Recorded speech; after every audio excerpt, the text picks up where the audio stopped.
The Healers, welcome back untuk malam hari ini. Setiap hari Rabu seperti biasa dari jam 8 sampai dengan jam 9 ada gue Indah Firdaus yang akan menjadi host untuk Distro Musik LMKN, diskusi seputar royalti musik LMKN.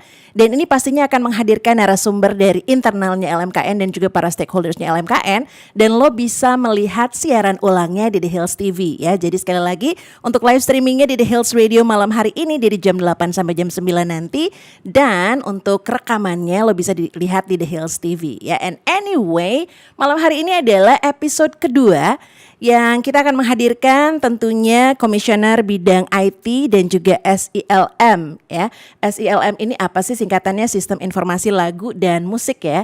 Dan dari LMKN pastinya Lembaga Manajemen Kolektif Nasional, Mas Maki Parikesit, dan tentunya masih ditemani dengan moderator kesayangan kita semua, Isra Rudin, staf khusus LMKN bidang komunikasi, CEO IRCOM dan juga dosen LSPR Institute. Langsung aja ya. Selamat malam Mas Isra. Halo. Selamat malam. Apa kabar Mbak? Baik. Tetap ceria ya? Iya dong, harus dong.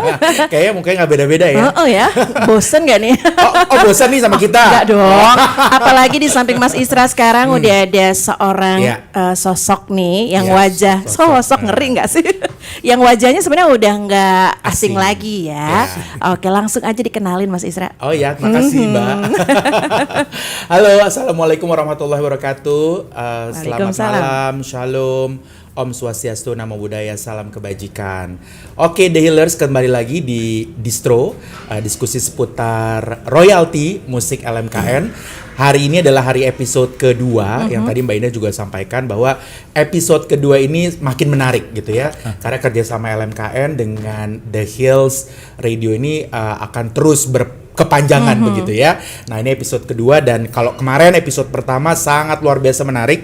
Ada dari komisioner LMKN bidang lisensi dan juga dari SCM. Nah, kalau kemarin udah berbahas terkait dengan lisensi, udah ngomongin tentang banyak hal, bagaimana sih proses distribusi, terus pengumpulan royalti dan lain-lain. Hari ini tuh yang lebih menarik ya, karena ada prosesnya itu bagaimana sih sebetulnya LMKN itu saat ini tuh bisa dikatakan sukses.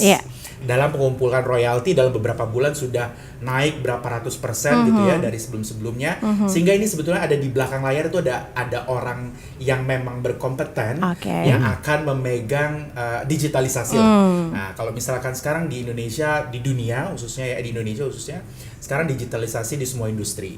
Tentu ini hal yang sangat menarik dan perlu semua industri harus mengikuti gitu ya perkembangan zaman. Nah begitu juga kami di LMKN terus untuk melakukan pembaharuan, berinovasi, melakukan berbagai macam, memiliki standar teknologi yang canggih khususnya di bidang IT. Nah malam hari ini episode kedua, tamu spesial kita malam hari ini Mbak Indah dan The Healers adalah komisioner LMKN bidang IT dan SILM. Silem, bukan slim tapi silem. Silem. Apa itu nanti kita tanya ya. Nah beliau ini adalah Mas Maki Parikesit. Selamat malam. Selamat malam. Apa kabar? Alhamdulillah baik. Sehat Mas? Sehat. Bagaimana perasaannya hari ini ulang tahun? Kok ke situ? Iya, saat ulang tahun. Kita puterin dulu nggak sih? Boleh nyanyi dong, nyanyi. Langsung nih puterinnya lagu ini. Selamat. Iya, ini udah kayak himne ya. Ini oke. Mas selamat ulang tahun, semoga Terima kasih. Amin. murah rezeki, Amin. semakin sukses, Amin. semakin bermanfaat untuk orang banyak Amin. hidupnya, diberikan kesehatan lahir dan batin, kebahagiaan dan lain-lain ya. Amin. Semoga yang bermanfaat untuk dunia nanti dan insya Allah di akhirat. Amin. Amin. Berarti Oke. di hari ulang tahun justru malah Mas Maki yang ngasih hadiah untuk The Healers ya. Exactly.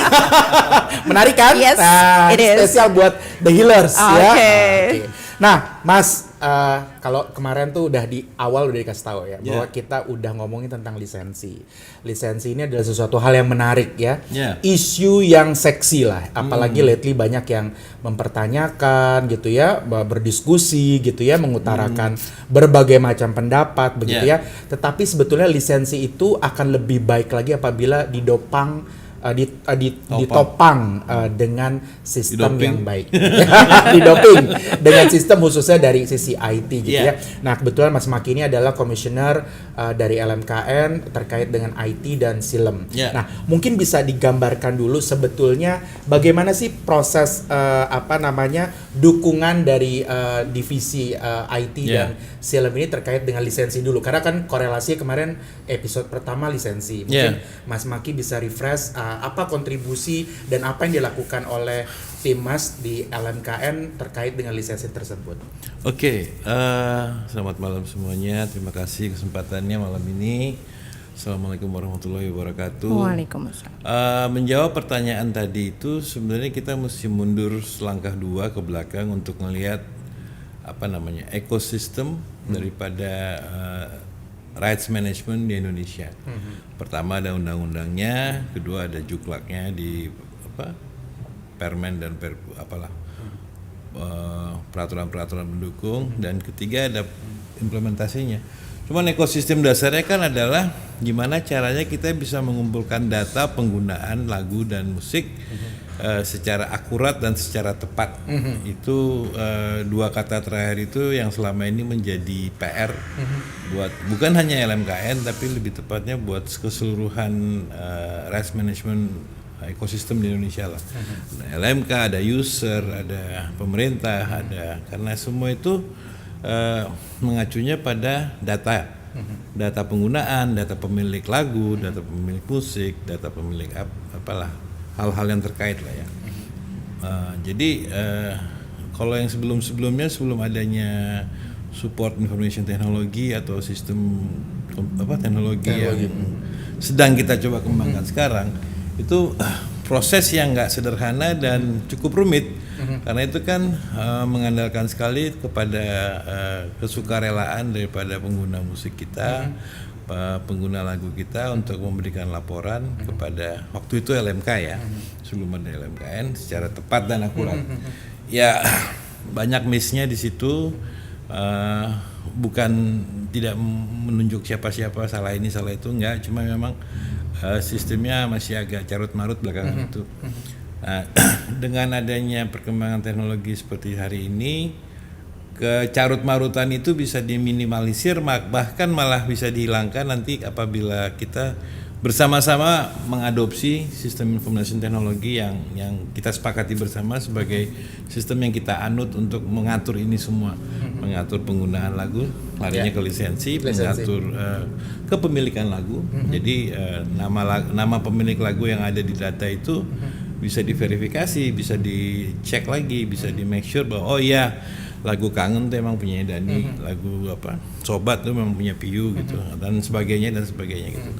Nah, jujur PR besarnya sistem informasi lagu dan musik itu. Kalau Silem itu kan mengacu kepada pendataan penggunaan lagu yang berjalan di panggung, di kafe, di manapun siapapun yang menggunakan lagu.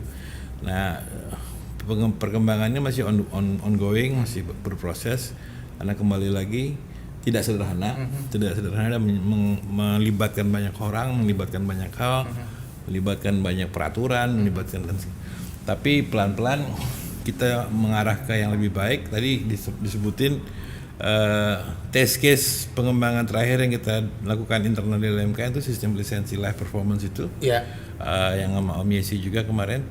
Udah dibahas mungkin ya. Sudah. Nah, itu contoh kasus effort kita untuk mengadopsi information teknologi ke licensing system dan recording system penggunaan lagu secara live ya. Secara live di panggung-panggung di seluruh Indonesia. Bayangkan aja di Indonesia ada sekitar, terakhir kalau nggak salah 540 sekian kota di tingkat kabupaten dan kota madya ya. Kalau masing-masing kota itu per weekend deh bikin 5-6 event gitu. Kita nggak ngitung acara-acara yang reguler di kafe ataupun restoran. Bayangkan berapa besar pasar penggunaan lagu yang ada di Indonesia ini. Itu berarti dua hal. Betapa peliknya ngaturnya, rumitnya kalau nggak ada sistem yang mumpuni. dan betapa besar revenue yang hilang kalau kita nggak serius nanggepin ini gitu loh. Kan LMKN ini tujuan utamanya adalah mengkoordinir proses royalty management untuk semua LMK yang ada di bawah kita. Jadi penghimpunan satu pintu itu ya? Itu tadi baru aku mau ngomong. Kita LMK yang ada di Indonesia sekarang ini 11 jumlahnya untuk terkait maupun cipta. Kita sepakat untuk pengumpulan royalti kita satu pintukan di LMKN. Nanti untuk dibagikan berdasarkan itu tadi data. PR besarnya sistem informasi, PR besar kita di komisioner IT dan Silum itu adalah data. Data yang benar, data yang akurat, data yang bisa dipertanggungjawabkan, data yang up to date. Dan itu untuk menjadi bagian integral, bagian utama lah, bagian pentingnya si sistem apapun, mau Silum mau PDLM. Kalau datanya nggak bagus ya nggak bagus aja. Sistemnya nggak bagus gitu ya. Nah, tapi yang menarik tadi ya Mas, kemarin juga kita bahas tuh di episode pertama terkait dengan lisensi. Kenaikan pendapatan semenjak ada LMKN lisensi.id yang mungkin timnya Mas Maki juga yang mendevelop itu peningkatannya sangat luar biasa gitu. Lebih dari 300-400% bahkan ya dari sebelum-sebelumnya. Nah, ini sebetulnya kesuksesan untuk dari sisi live performance gitu ya. Lalu bagaimana dengan mungkin yang di luar live performance? Itu seperti apa? Kira-kira ada yang mau dilakukan lagi? Satu hal mengenai sistem live performance itu. Sistem live performance itu memang dari awal didesain untuk menjadi sesederhana mungkin dan se-user friendly mungkin dan se-credible mungkin. Yang utama adalah credibility-nya bahwa teman-teman dalam hal ini kan penyelenggara live event ya, teman-teman restoran dan kafe, mereka selalu kan pertanyaannya sebelum ini, kalau gue bayar emang nyampe. Ya kan? Betul. Nah, sistem itu harus mengakomodir pertanyaan sederhana itu. Kita bisa tunjukkan dalam sistem itu bahwa apapun yang Anda masukkan ke situ, kita pertanggungjawabannya transparan gitu. Transparansinya silakan. Ada di situ juga. Mungkin nanti insofar as kita bikin sistem ini gimana bisa ada desktopnya di handphone misalnya. Ya kan, desktop handphone si user sama desktop handphone si pemilik hak lagunya gitu. Jadi masing-masing bisa live, itu ya ongoing ya. Bisa live lihat penggunaan lagu Ungu misalnya. Hari Jumat yang pakai lagu Ungu ada di sekian titik di Indonesia. Pelaksana eventnya siapa itu nantinya mau ke situ kita. Cuma yang sekarang tadi kemarin kita ngobrol sama Om Yesi juga gitu. Yang penting credibility-nya dulu bisa dipertanggungjawabkan. Itu yang penting ya. Penting bahwa Anda bayar ke kita, bukan hanya kita sekedar ngasih sertifikat, tapi uangnya nyampe ke si pemilik hak. Nah, kalau trust itu sudah bisa dibangun, saya rasa perkembangan tadi penghasilan yang sekian ratus persen itu refleksi dari kepercayaan user maupun pemegang kuasa terhadap apa yang kita coba bangun gitu. Masih jauh dari sempurna, tapi karena kita mengedepankan credibility, mungkin rasa percaya itu udah ada. Kalau rasa percaya itu udah ada, ya dua hal, kita harus bertanggung jawab, harus mempertanggungjawabkan rasa percaya itu supaya jangan sampai rusak, dan kita harus kembangkan dari situ untuk menjadi lebih baik, karena sebenarnya ini kan baru satu sisi dari rights management yang lain ya. Betul. Yang licensing non live misalnya, licensing di restoran. Teman-teman di PHRI misalnya bisa lihat, ternyata sistemnya trustworthy gitu kan. Kalau trustworthy-nya sudah bisa kita raih, insya Allah yang lainnya akan lebih gampang. Nah, itu tapi ada target tersendiri nggak tuh Mas untuk di luar live performance itu untuk sistem IT-nya? Kembali lagi cakepnya sistem live performance ini karena dia interaktifnya bisa dibilang semi live, karena acaranya hari ini jadi, hari ini dia lapor. Nah, kalau penggunaan lain itu kan kadang-kadang tidak se-live itulah kasarnya. Misalnya restoran atau hotel atau apa kan dia mungkin bikin laporannya bulanan kah, mingguan kah. Jadi influx of datanya itu nggak secepat dan itu. Kita mempertanggungjawabkan juga nggak secepat itu. Nah, tapi sistem yang baru kita coba di live performance itu jadi benchmark lah. Bahwa mungkin kok bisa kok gitu loh.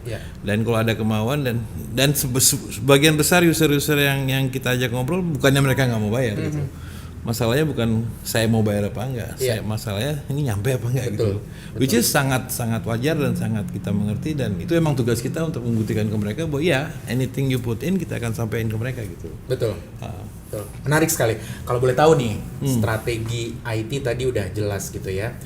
Kalau dari sisi investasi, Mas. Ya. Nah, investasi ada nggak sih investasi yang Ada dikeluarkan? dong. Ada ya. Ada dong. Nothing is free. Sebenarnya ya. Jadi Nothing is investasi free. ada ya. Ada. Investasi bukan hanya dari sisi materi aja tentunya ya. Bukan. Ada beberapa hal mungkin teknologi harus dipercanggih Betul. atau mungkin menggunakan software tertentu. Betul. Itu pasti akan diikuti perkembangan oleh LMKN begitu ya. Pasti. Ya. Karena ada paradoks yang begini juga. Sebenarnya nggak perlu teknologi yang terlalu canggih banget sih. Iya. Untuk melakukan rights management seperti ini kan basically antara database sama accounting system yang rapi aja gitu. Betul.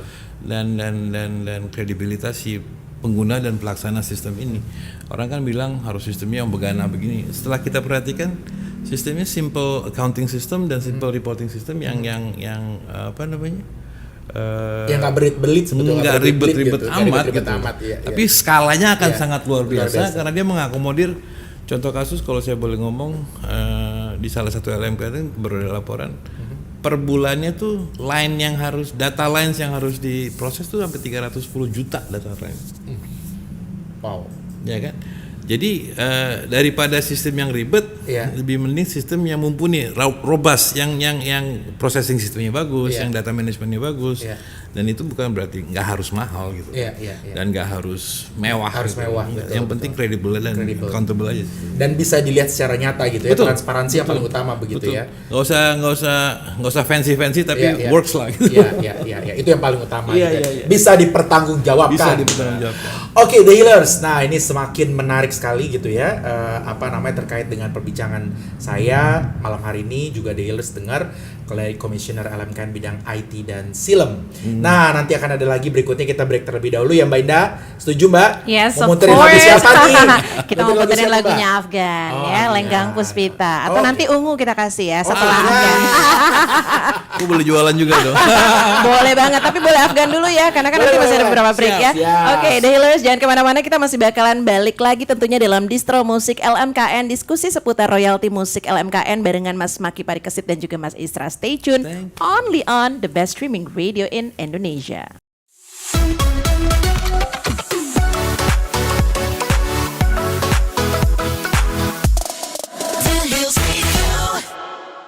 The Hills Radio, your music, your lifestyle. The Hillers balik lagi dalam diskusi seputar royalti musik LMKN untuk episode kedua malam hari ini.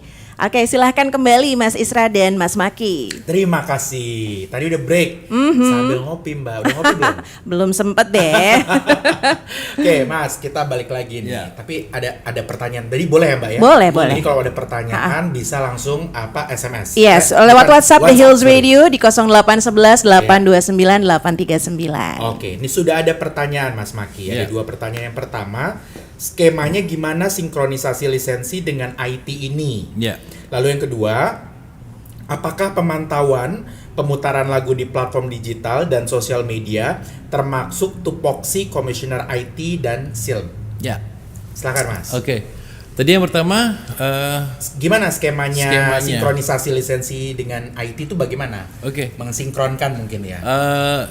Jadi kan ini basically prinsipnya adalah mensinkronisasi penggunaan dan penagihan kasarnya gitu kan, Iya. atau enggak accountingnya lah, kita ngomong Iya. accounting system di sini. Accountability dan accounting.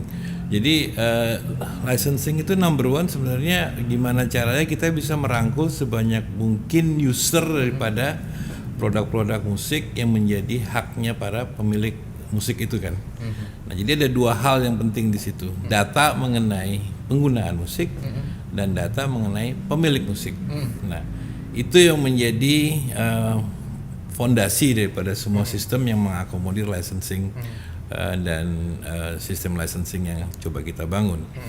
Cuman disitulah mulai kelihatan poin-poin yang harus kita beresin, karena dalam perjalanan sampai hari ini PR salah satu yang paling besar dari kita adalah data. Ya. Karena data itu dari sejarah perkembangan rights management di Indonesia itu belum ada keseragaman, belum ada verifikasi yang sistem verifikasi yang baku. Ya. Jadi itu yang kita di LMKN dan teman-teman di LMK, nggak mungkin LMKN sendirian, karena data itu kan pada prinsipnya pemiliknya adalah LMK yang diberi kuasa oleh para pemilik data itu sendiri. Ya. Jadi kita bekerja sama dengan LMK untuk memastikan data-data ini nantinya bisa seragam. Iya.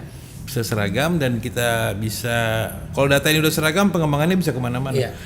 Bisa pengembangan ke yang dicoba sama teman-teman di Departemen Keuangan, gimana caranya kepemilikan hak cipta itu bisa jadi fondasi untuk financial instrument dan segala macam. Karena pemilikan data itu kan pada dasarnya akhirnya kayak pemilikan aset. Betul. Karena lagu itu kan asetnya si pemilik lagu. Betul. Karena pada waktunya dia bisa dimasukkan ke sistem yang accountable, yang sahih gitu. Jadi penggunaan lagu itu ketahuan nih, lagu A, nah penghasilannya hari ini, 2 hari lagi, sebulan, setahun bisa tercatat dengan rapi kalau datanya lengkap. Jadi kalau pertanyaannya sinkronisasinya gimana? Sinkronisasi nomor 1 adalah pemurnian data kalau istilahku.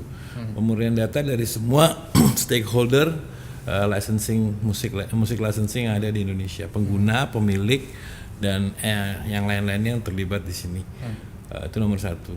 Yang nomor 2 tadi? Yang kedua, apakah pemantauan pemutaran lagu di platform digital dan sosial media itu termasuk tupoksi Komisioner IT dan Slim? Itu fondasi kita. Iya. Itu fondasi kerjanya Komisioner IT adalah gimana caranya kita bisa membangun sistem yang bisa memonitor secara tepat dan secara real time dan secara akurat penggunaan lagu, nggak hanya di Indonesia tapi di seluruh dunia.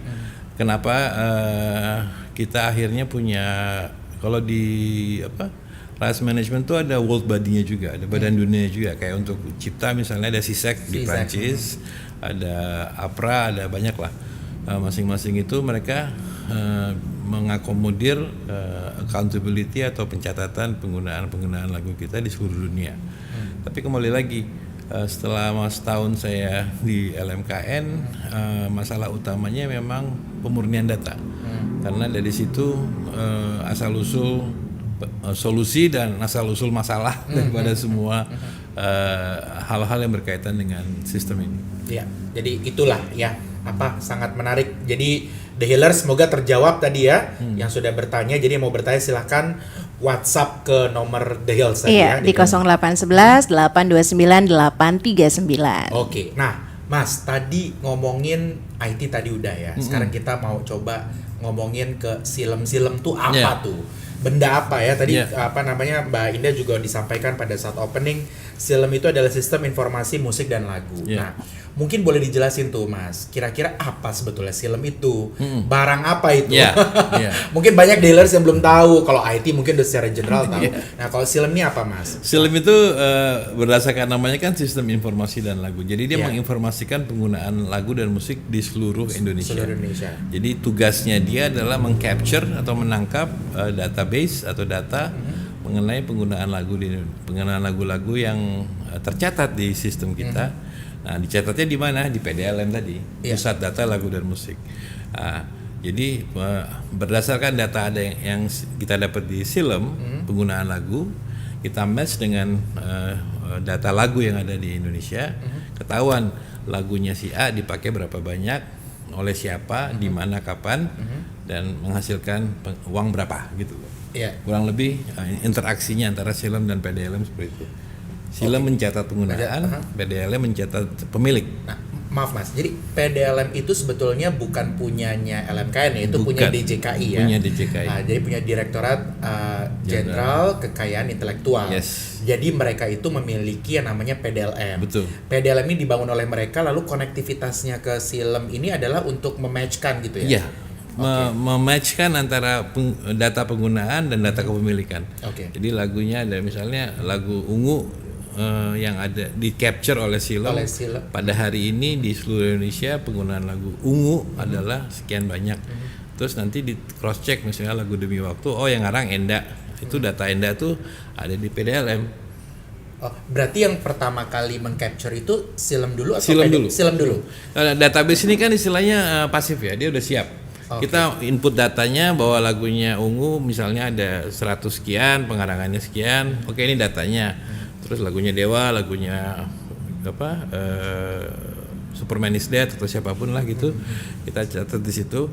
Nanti kita ketahuan lagu ini, si pengarang lagu ini ikut LMK-nya kemana nih, LMK ciptanya kemana, LMK terkaitnya kemana. Oke, data penggunaannya masuk nih dari film real time mestinya kan. Nanti kita matching sama data-data dari PDLM. Oke, jadi lagunya Demi Waktunya Enda pada hari ini dipakai 150 kali di beberapa titik ini, dan masing-masing pengguna itu kan ada kondisional tarifnya dan berapa yang dia mesti menyesuaikan tarif dan sejenisnya. Nanti sistem itu maunya jadi di tengah-tengah tuh ada clearing house yang merekonsiliasi data itu, nanti diterjemahkan menjadi beberapa hal, salah satunya tagihan kepada si user, dan dua distribusi kepada si owner gitu.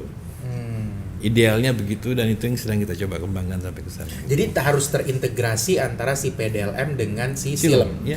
Nah, berarti si itu perlu sinkronisasi secara langsung, secara manual. Idealnya live ya. Live, oke. Idealnya live ya. Tapi yang terjadi sekarang gimana, Mas? Belum, masih on the way. Kita udah ada trial beberapa kali di beberapa tempat. Ya plus minusnya masih ada, cuman lagi coba kita perbaiki dan kita sempurnakan lah. Yeah. Tapi ongoing search. Ya itu tadi karena realitasnya itu tadi size-nya tuh luar biasa besar di Indonesia dan di dunia juga, kita nggak usah ngomong, apalagi dengan live streaming dan segala macam tuh penggunaan lagu tuh ratusan juta, mungkin lebih dalam, nggak usah ngomong sebulan deh, seminggu deh. Nah jadi itu tadi untuk mengakomodir data yang sebegitu besar, kita nggak perlu sistem yang terlalu rumit sebenarnya. Tapi kita perlu sistem yang robust. Terus yang robust tuh yang mumpuni lah, yang bisa memanage dan memproses data yang sebegitu besarnya. Terjemahannya kan ke server yang besar, terjemahannya ke sistem yang jangan terlalu rumit. Karena rumit itu kan biasanya judulnya jadi lelet gitu. Iya, betul. Harus mensimplify, yang penting harus bisa dipertanggungjawabkan gitu ya, dan transparansi. Kan ujung-ujungnya transferannya kapan gitu. Itu yang ditunggu, Mbak. Mereka mana peduli sistemnya kayak apa, yang penting transferannya kapan dan ngitungnya gimana, itu aja gitu. Ya kita pakai sistem warung aja lah. Nah iya benar, yang penting gitu kapan. Iya. Mbak Ina nggak mau jadi pencipta lagu? Saya saat ini masih penikmat aja dulu. Penikmat aja ya kali aja nanti gitu ya. Mungkin nanti bisa terdata. Satu hal yang bisa diceritain di sini, kalau misalnya pada waktunya insya Allah ini sistem dalam ready. Ya mudah-mudahan dalam masa kepengurusan kita bisa mengakomodir, yang pasti live performance sudah mulai gitu kan. Nanti pada waktunya SILM dan PDLM ini sudah benar-benar terintegrasi gitu ya? Dan rekonsiliasinya bisa real time. Dengan teknologi yang ada sekarang dan segala macam, menciptakan lagu kan juga nggak terlalu susah ya. Kita bisa jual sendiri lagu kita bisa publish sendiri lagu kita. Jadi menciptakan lagu itu menjadi suatu pekerjaan yang nggak terlalu rumit dan produktif, dalam arti kita bisa menghasilkan. Gitu. Dan terjaga nih karya ciptanya. Dan terjaga sebagai aset si pemilik itu. Kalau boleh cerita, di Indonesia ini kalau nggak salah per hari itu ada sekitar 600 sampai 1.500 upload baru lagu dan musik.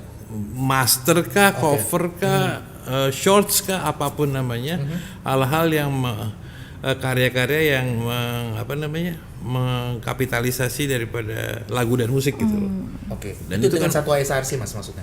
Enggak. Jadi banyak lagu dan banyak, tapi jumlahnya tuh segitu gitu loh. Oke. Bayangkan jadi kan akses to marketnya tuh udah hampir nggak ada kan, barrier to marketnya udah hampir nggak ada. Kita siapa aja bisa bikin lagu, siapa aja bisa upload ke Spotify atau ke YouTube, dan siapa aja bisa masuk ke algoritma royalty management ini sebenarnya. Mengetop apa enggak ya tergantung nasib lah kasarnya. Ya kan, tapi begitu dia ngetop, ya kadang-kadang ada contoh kasus kemarin kita di salah satu LMK kita di WAMI tahun lalu itu ada satu pengarang lagu yang boom, tahu-tahu gede banget royaltinya berdasarkan algoritma kita, dan kita nggak tahu dia siapa, kita nggak kenal dia siapa, kita nggak lagu tahu. Kadang-kadang lagunya pun lagu apa sih ini gitu kan. Ternyata dia songwriter di Padang. Membikin remix lagu-lagu Padang. Apakah mungkin karena diaspora Padang seluruh dunia gede kali ya, kita nggak tahu juga. Jadi untuk satu momen itu penggunaan lagunya demikian besarnya menghasilkan lumayan besar angka duitnya gitu kan. Tapi minggu depan udah selesai, udah nggak ada lagi. Bulan depan dia udah nggak ada lagi karena ternyata dia iseng doang bikinnya gitu. Oke. Jadi maksud saya orang yang iseng-iseng pun bisa menghasilkan. Bisa menghasilkan. Iya, itu menarik tuh ya. Nah, boleh tuh Mbak, ya kan? Bisa pelan-pelan jadi pencipta lagu ya. Saya udah pencipta lagu. Oh ya? Tapi satu lagu doang. Apa tuh? Nggak mau di-spill sekarang nggak? Ada nanti Nggak apa-apa kalau satu tapi viral. Oh iya. Benar ya. Cinta dunia lah. Oke Mbak, silakan mungkin The Healers nanti kita kembali lagi. Jadi tadi udah ada pertanyaan yang masuk juga tapi dibahas nanti abis break ya. Oke, jadi The Healers jangan kemana-mana, kita masih bakal kembali lagi tentunya ngobrol dan diskusi seru malam hari ini dalam Distro ya. Diskusi seputar royalti musik LMKN only on The Hills Radio. Dan tadi Mas Maki mau nanya dong, kalau demi waktu itu karyanya Mas Enda, berarti ketika diputer ada dong ke capture dong. Ya dong. Ya kan? Kalau sekarang aku mau puterin Saat Bahagia. Pasti ke capture. Itu karyanya siapa? Itu Onci. Oke, berarti ke capture dong ya. Pasti. Oke, The Healers kita dengerin langsung. Ci, ntar makan-makan ya Ci. Ini dia dari Ungu dan Andin ya, Saat Bahagia. Stay tune.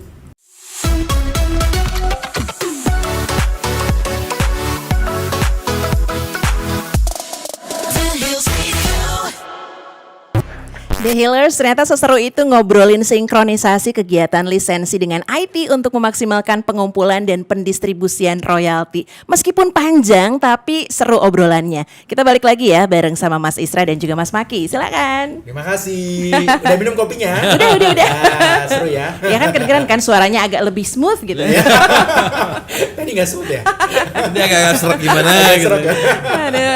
Aduh, oke, ada pertanyaan nih Mas Maki. Ya. Pertanyaan berikutnya adalah kalau mungkin korelasinya terkait dengan yang pertanyaan sebelumnya. Ya. Berarti harus ada pendaftaran terlebih dahulu. Betul. Dong.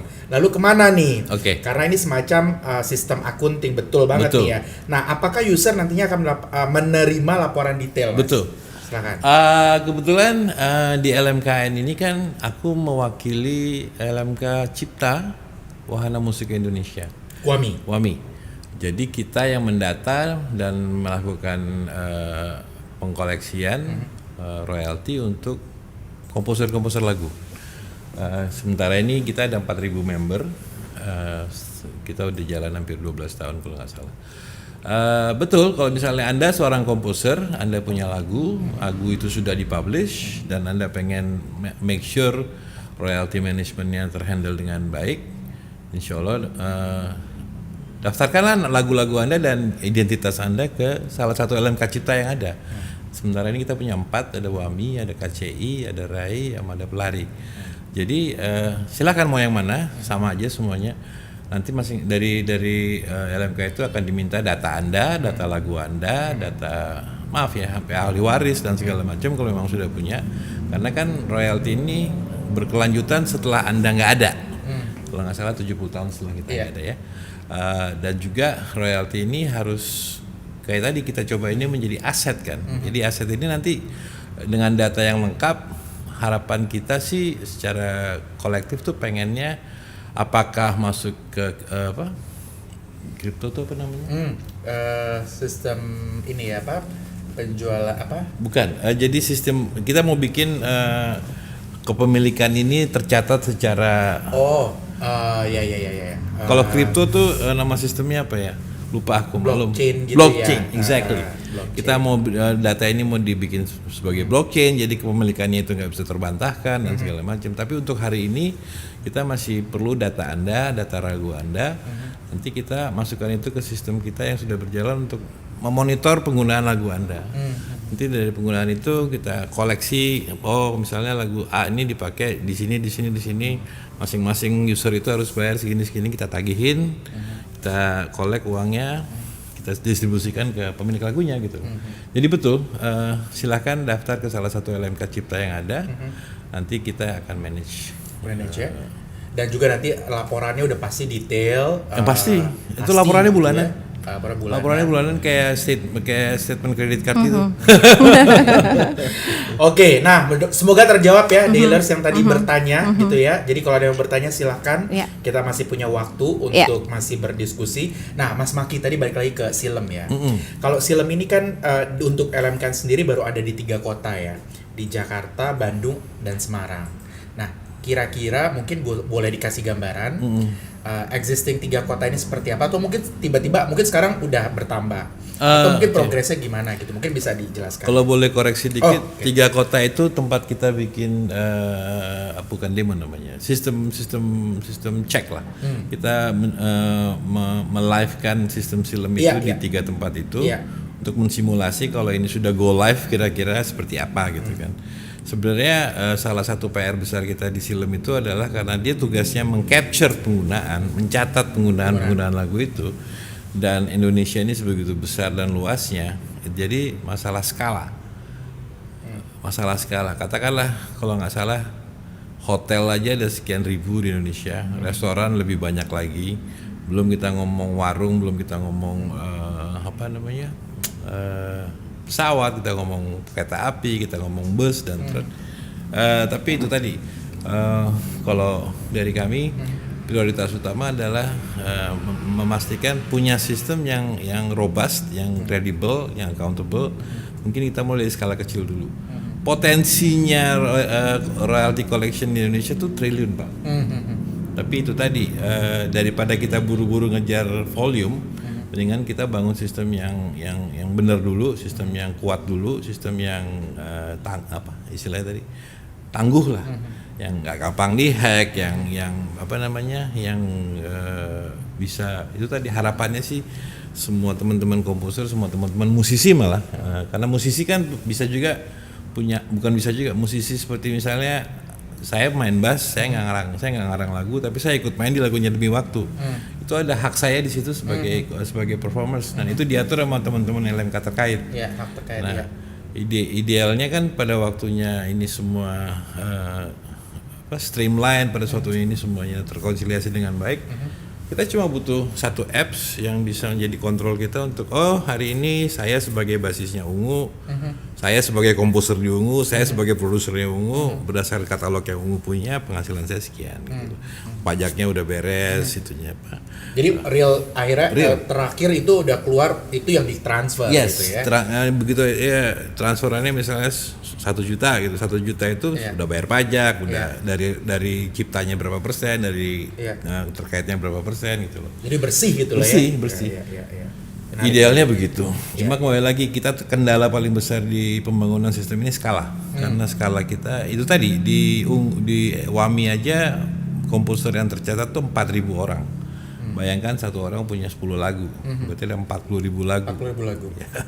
Ya, itu juga harus benar-benar terintegrasi dan online begitu ya. Dan bukan itu juga data lagu itu mesti benar-benar sahih gitu. Iya, betul. Nah, untuk mensahihkan data itu ternyata bukan proses yang sederhana ya. Kadang-kadang kan ada satu lagu misalnya saya nggak bisa ngambil contoh Demi Waktu karena Demi Waktu itu endah semua. Misalnya ada kayak lagu yang pengarangannya. Pengarangannya lebih dari satu. Oke, ya. Misalnya katakanlah lagu Demi Waktu yang ngarang lagunya Enda, yang ngarang liriknya Pasya. Iya. Nah, apakah berarti otomatis itu 50-50? Belum tentu. Kita tanya dulu, lu janjiannya gimana waktu dulu? Iya kan? Nah, itu kalau bayangin proses itu dikali 40.000 gitu. Iya. Kan tapi kebanyakan suka gitu, Mas. Jadi ya udahlah 50-50 aja gitu. Tapi sebetulnya kalau menurut Mas Maki ya, artinya itu sebaiknya seperti apa sih kalau pengarangnya? Sebaiknya kalau pengarangnya lebih satu, pada saat tadi teman tadi kan nanya gimana pada saat dia mendaftarkan karyanya itu sudah dideklar. Pada saat Enda mendaftarkan Demi Waktu ke WAMI, Enda bilang, waktu ngarang Demi Waktu nih yang ngarang gua sama Pasya nih. Waktu itu janjiannya 50-50 atau janji 70-30 atau jadi kita catat aja gitu loh. Jadi algoritma jadi data point kita bahwa lagu Demi Waktu yang dikarang oleh Enda dan Pasya, royalti ciptanya dibaginya 50-50 atau jadi kita tinggal otomatis mengalokasikannya lebih gampang karena begitu datanya benar. Komputer kan buta ya. Jadi cuma ikut data aja, datanya begitu dia gitu. Apakah sebaiknya mungkin si komposer ini dialihkan dulu misalnya ke publishing gitu, Mas? Jadi sehingga publishing atau di saat ya maaf ke teman-teman komposer ini kan, anak band ini kan kadang-kadang suka kurang nggak mau tahu soal gini-gini gitu. Di situlah gunanya publisher ya sebenarnya. Silakan mau pakai publisher juga bisa memfasilitasi itu gitu sebenarnya. Cuma kembali lagi ujungnya data. Data itu kan publisher juga merekam datanya dari si komposer kan. Betul. Dia bawa si misalnya Masif Irfan merekam kebetulan Ungu di Masif gitu kan. Irfan kan taunya bahwa demi waktu itu Pasha dan Enda yang ngarang dengan pembagian seperti itu kan setelah diinformasikan oleh Enda sama Pasha gitu. Iya. Jadi tetap si pemilik data utamanya ini si komposer ini dia yang bertanggung jawab untuk memastikan data yang dia sampaikan benar. Karena kami kan hanya menerjemahkan data yang mereka kasih, kita nggak bisa ngarang gitu. Tapi ada acuan memang di kita kalau data baginya nggak jelas, kita automatically 50-50 dulu sampai ada klaim yang lain gitu. Jadi yang sebaiknya 50-50 dulu begitu. Bukan, ya? asumsi kita kalau misalnya Enda dan Pasha nggak ngasih tahu, kita anggap 50-50. Dianggapnya begitu. Kalau misalnya mereka mau ngeklaim bukan 50, silakan bikin statement, kita bisa rekonsiliasi, nggak ada masalah. Statement yang baik menurut Mas Maki itu apakah secara legal action, maksud bukan legal dalam paper gitu, itu akan lebih baik? Statement yang paling baik adalah pada saat dia mendaftar, dia declare. Oke. Pada saat Enda mendaftarkan demi waktu ke WAMI, dia bilang WAMI ini kondisinya begini ya, yang ngarang gua sama Pasha, lirik gua, melodi Pasha gitu. Terus kita berdua sepakat baginya 70-30, 80-20, 50 berapapun. Ya kita kan tinggal masukin data. Nanti data tuh cemplungin ke sistem yang jalan. Sistem yang jalan. Iya. Kita inin aja ya, lempar aja. Wah, kan. Seru. Sorry Mas Isra, aku mau ini boleh. Mencoba mengikutan kan ya. Jadi sebetulnya penting banget ada kesepakatan antara personil ya sebelumnya itu ya, baru kemudian mendaftarkan tadi ya sesuai dengan presentasi yang sudah disepakati ya. Oke. Boleh lanjut deh Mas Isra. Karena itu tadi, apa namanya? Kalau mau dibilang tuannya daripada keseluruhan ini data. Data ya. Datanya salah, jangan salahin gue lu yang Iya. Bener salahnya data tergantung siapa yang ngasih kan. Kita kan cuma sistem ya. Jadi kalau misalnya ya tadi contoh kasus misalnya kita ngambil demi waktu, kalau Enda ngaku nih lagu gua ternyata dia sama Pasha, ya kita nggak tahu. Nanti tahu Pasha nggak klaim gitu. Oh ya lu beresin dulu deh. Nih kasih tahu gue kejadian yang ada. Kadang-kadang kalau ada dispute kayak gitu kita hold semuanya sampai beres supaya kita nggak salah gitu. Iya. Sering terjadi itu Mas dispute kayak gitu. Banyak sekali. Banyak pastinya. Bener. Ngikutin Twitter nggak sih? Ini kan mancing aja. Banyak banget. Kayaknya kurang drama jadi mancing-mancing gitu.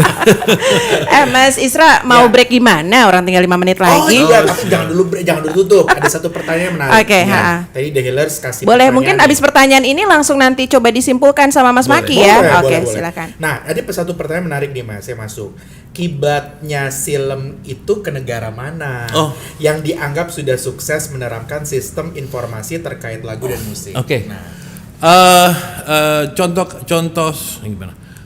Referensi kita banyak sebenarnya. Kayak misalnya di Japra di Jepang, ada di Korea, ada di Amerika.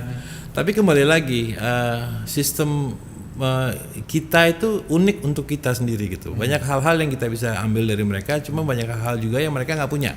Kayak lagu daerah misalnya, kayak lagu-lagu no-name kita banyak juga. Meskipun di sana juga banyak no-name ya. Jadi Silem kita ini terlepas memang mengacu ke beberapa hal yang sudah ada, tapi inherently mereka punya. Kita juga harus masukin local wisdom kita juga lah ke sana. Kebijakan lokal kita gitu. Mengacu kemana? Jujur modul-modul besarnya mungkin ada mengacu ke banyak kan modulnya kita bangun sendiri sih. Dari kearifan lokal berarti ya? Dari kearifan lokal sebenarnya, tapi dan kebutuhan lokal sebenarnya, bukan hanya kearifan lokal. Kebutuhan kita mungkin agak beda sama teman-teman di luar, meskipun banyak samanya juga. Jadi kalau mau dibilang acuan kita mana untuk cipta, mungkin kita ada mereferensikan ke SISEK yang memang notabene badan dunianya untuk cipta, terus untuk terkait ada beberapa, ada Japra, ada beberapa. Tapi intinya film ini pada akhirnya nanti adalah unik untuk Indonesia. Gitu. Berbeda, harus ada punya ciri khas. Jadi custom ya. Iya, custom dan harus keren. Ya Tapi kan? kalau negara yang udah sukses sebetulnya untuk penerapan sistem informasi lagu dan musik itu apa yang dibilang udah sukses tuh? Contoh Japra. Contoh, Jepang. oke, Itu Jepang. udah triliunan. Oke. Alright. Luar biasa. Bahkan tetangga sebelah pun performing rights-nya tuh bagus loh. Yes.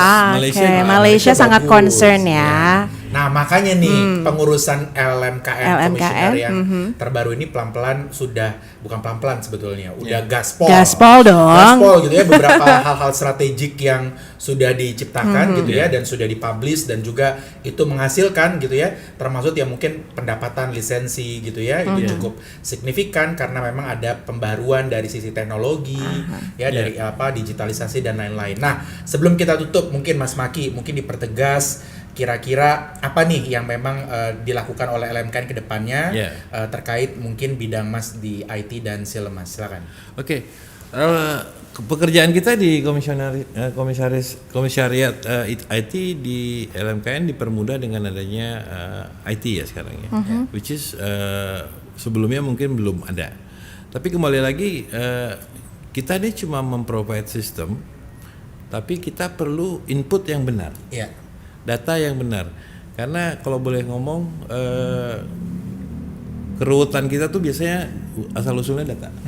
Dan konflik-konflik yang terjadi ini karena data dan data points yang kurang sahih lah kalau istilah saya.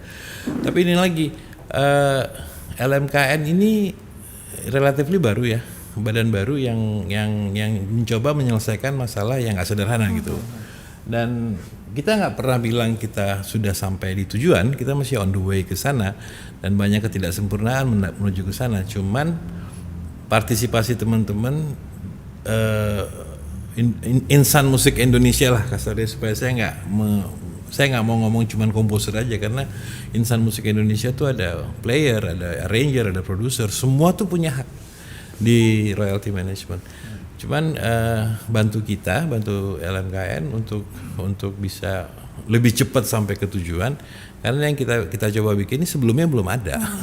Kita mulai dari nggak ada gitu loh, bukan Starting dari from zero. Kita bukan mulai dari yang udah berjalan terus kita benerin, kita mulai dari nggak ada gitu. Kita harus mentransformasi sistem analog ke digital, kita harus mentransformasi mentalitas nggak mau bayar ke mau bayar gitu kan. Kita harus mentransformasi dari teman-teman komposer juga mentalitas nggak peduli jadi peduli gitu loh.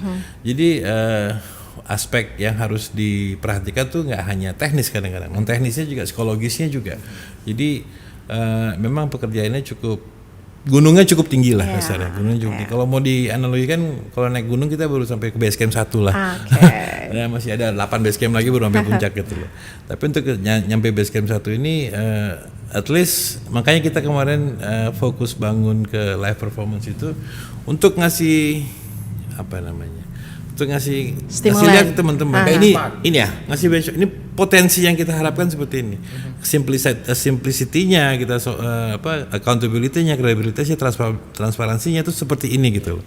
Dan memang ternyata tadi teman-teman lihat sendiri kan, kalau misalnya sistemnya memang orang percaya sama sistemnya, perkembangannya ratusan persen dalam beberapa bulan ini gitu. Nah, mungkin itu yang mau kita coba duplikasi ke depannya nanti gitu. Dan terus akan melakukan berbagai macam cara untuk bisa pembaruan gitu ya. Karena terlepas emang aku sendiri memang hidup dari sini, cuman memang akhirnya memang mesti kita yang mikirin diri sendiri kali ya. Potensi dan stigma bahwa musisi di masa tua tuh susah. Sebenarnya dengan adanya ini bisa terbalik 180 derajat gitu. Khususnya apalagi yang katalognya jalan semua gitu. Insyaallah. Oke.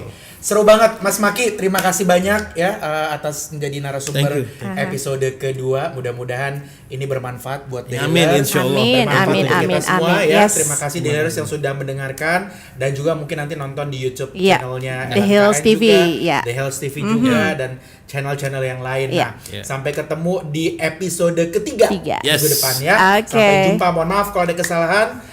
Semoga bermanfaat. Wassalamualaikum warahmatullahi wabarakatuh. Selamat Waalaikumsalam warahmatullahi wabarakatuh. Silakan, Mbak, Iya. lanjutkan. Terima kasih. Terima kasih Mas Isra, terima kasih Mas Maki dan The Healers. Itu ya luar biasa, ternyata LMKN sebagai sebuah lembaga baru banyak banget harus bebenahnya. Itulah salah satunya kenapa Distro hadir ya. Untuk mengedukasi, untuk membangkitkan awareness-nya semua dari mulai user juga ya, sampai dengan penikmat lagu juga pastinya kan. Jadi jangan kemana-mana, selalu setiap hari Rabu jam 8 sampai jam 9 dalam Distro, diskusi seputar royalti musik LMKN only on The Hills Radio. Gue Indah Firdaus, juga ada Mas Isra dan Mas Maki, pamit ya. Thank you so much. And yang pastinya jangan kemana-mana, masih terus dengerin The Hills Radio.